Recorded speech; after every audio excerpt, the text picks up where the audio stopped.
Kumusta mga kaboxing? This is Boy Kalawang TV.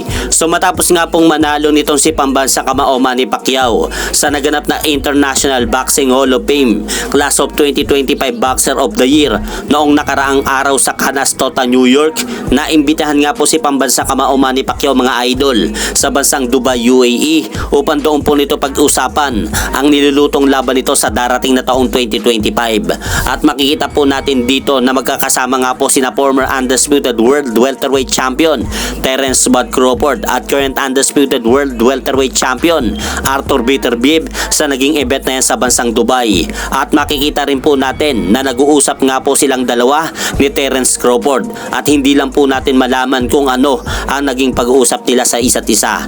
At dahil po dyan mga idol sa nangyari na yan na event, dinagsa nga po ang nag-iisang 8 division world champion ng mundo ng boxing na mga panatiko ni pambansa kamao Manny Pacquiao na gusto magpa-picture sa kanya. Kaya makikita po natin dito mga idol na kahit retirado na po si pambansa kamao Manny Pacquiao sa pagboboxing ay marami pa rin pong gustong makita siya ng personal.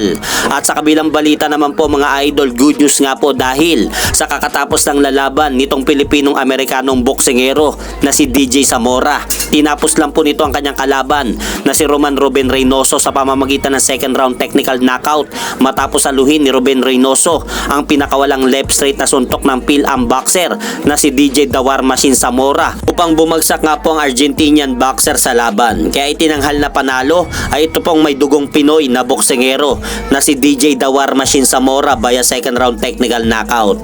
At umabante na rin po ang kartada nito sa 15-0 with 9 knockout. Habang bumagsak naman po ang kartada ng Argentinian boxer na si Roman Ruben Reynoso sa 22 wins 6 losses 2 draw with 10 knockout. Kaya binabati nga po natin si DJ Dawar Machine Zamora sa kanyang panalo kanina sa bansang Amerika. At hanggang dito na lang po muna ang aking update sa mga aganapan sa mundo ng boxing.